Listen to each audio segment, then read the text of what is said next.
Welcome into Golden State Warriors. Today, I'm Chase Sr. with Chat Sports, and I know Warriors fans must be in a great mood today. Why is that? Because Steph Curry returned to the lineup against the Chicago Bulls last night, and in doing so, ended the Warriors' four-game skid. And Steph Curry looked like Chef MVP Curry. My man went off, had a fantastic game, dropping 32 points. Now, he missed 5 games due to a spinal cord contusion, and in his absence, the Warriors really struggled offensively and defensively, going 1-4. But he comes back to the lineup last night. He was making it rain from deep. He was creating off the dribble.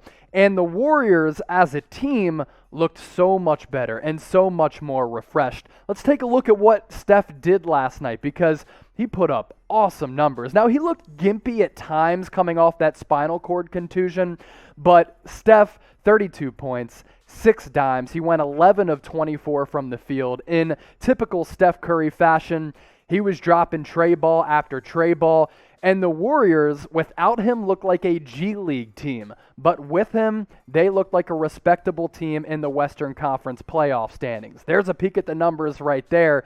Steph Curry didn't look like he was coming off any type of injury at all. So Warriors fans, let me ask you this.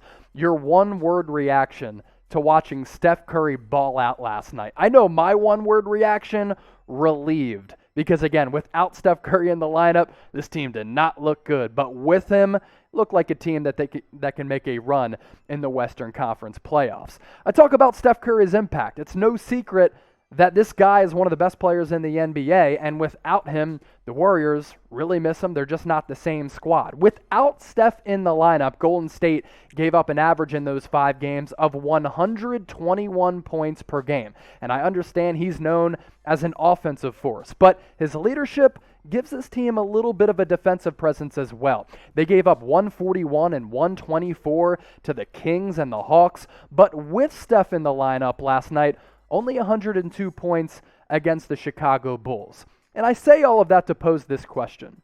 Is Steph Curry's impact on defense underrated? I'm going to go ahead and type Y for yes. I know Steph Curry isn't an all-NBA defender, but as I mentioned, this guy is a leader. How many times do you see him on the sideline taking guys aside and just giving them words of advice, telling them to get to this spot or that spot? It's not just the numbers with Steph Curry, it's his leadership, it's his experience, and that's why this guy is one of the most respected players in the NBA, and that's why Steve Kerr loves his star player. And he echoed the same feelings that all of us have, saying last night after the game, Steph changes everything being out on the floor. The game becomes so much easier for the whole team, so it opened things up for us. I thought every guy on the floor played well, every single guy. I just thought everybody followed suit, and that's the effect that Steph has. He makes the game easier for everybody. And that's what you saw last night against the Bulls. Andrew Wiggins had a solid game. Kelly Oubre dropped the double-double. When Steph Curry is balling out like he does, kind of has a contagious effect on everybody else. Speaking of Steph Curry, Warriors fans, I know you were happy to see him back in the lineup last night. You might not be happy to see this, because Curry to the Lakers rumors are once again hot. And I understand that the speculation is just speculation and conjecture, but we have to talk about it here on the channel. And if you need to vent, you can do that in the comments section. But Curry and the Warriors did not agree to a deal before the December deadline. Because of that, Steph Curry is set to be a free agent in 2022, which has started all of these rumors. And in addition to that, LeBron James, playing with Steph Curry for the first time in their respective careers, spoke glowingly of Curry after the All-Star game a few weeks ago. And Brian Windhorst is a guy, ESPN longtime reporter, has covered LeBron since his days playing at St. Vincent St. Mary in high school. He said this on the Hoop Collective podcast. I thought it was hilarious over All-Star Weekend, LeBron praising Steph up one side and down the other, how much he loves his game, how much he respects him. LeBron has obviously begun the recruiting of Steph just in the event that he wouldn't extend and that somehow he would become a free agent and the Lakers would have a swing at him. Very interesting. This is what Nick Friedell, also of ESPN, had to say in response to Windhorst. He's going to sign. There's no way that Steph is suddenly going to walk away. Now, what happens a few years from now, we'll see, because I don't like what I'm seeing from the Warriors right now. But Steph is staying with the Warriors. You can bank on that. I think Friedell is spot on this. I don't think Steph Curry is going anywhere. He's not leaving Golden State anytime soon. Also, he's 33 right now. LeBron is 36. So are we talking about these two pairing up when Steph is in his late 30s and LeBron is possibly 40? That's why I think the probability of this actually happening is very, very low.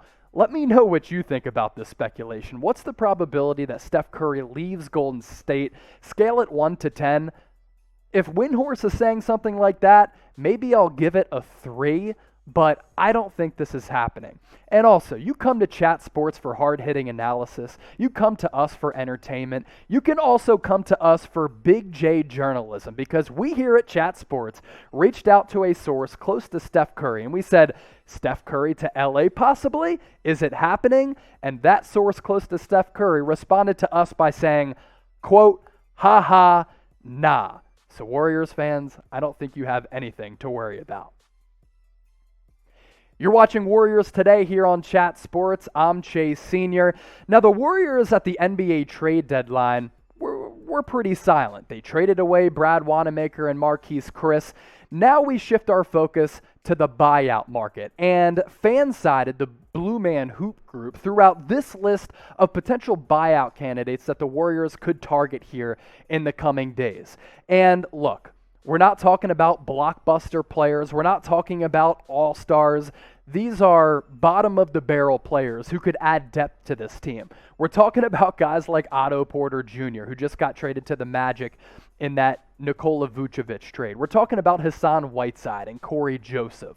So these aren't players that are going to star with the Warriors, but maybe they give this team some depth moving forward in a year like next year when Klay Thompson comes back and they reunite with Draymond Green and Steph Curry.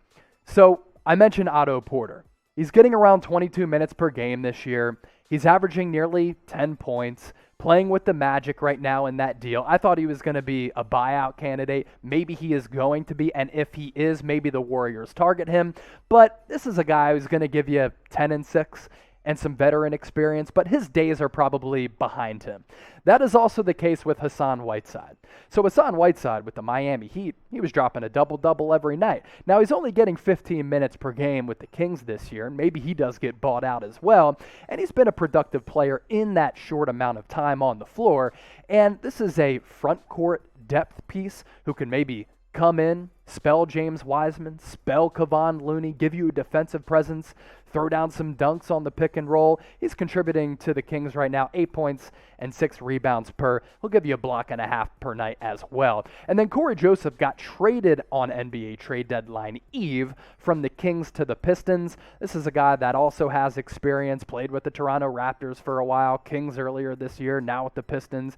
And this is a spark plug bench player who, on a good night, can shoot it from the outside, create off the dribble. But again, we're looking at bottom-of-the-barrel depth pieces here for the Warriors. So before we head out here on the show, I have one more question for you. Which of those players interests you the most? Otto Porter, Hassan Whiteside, Cory Joseph? Go into the comment and leave a name for me down below.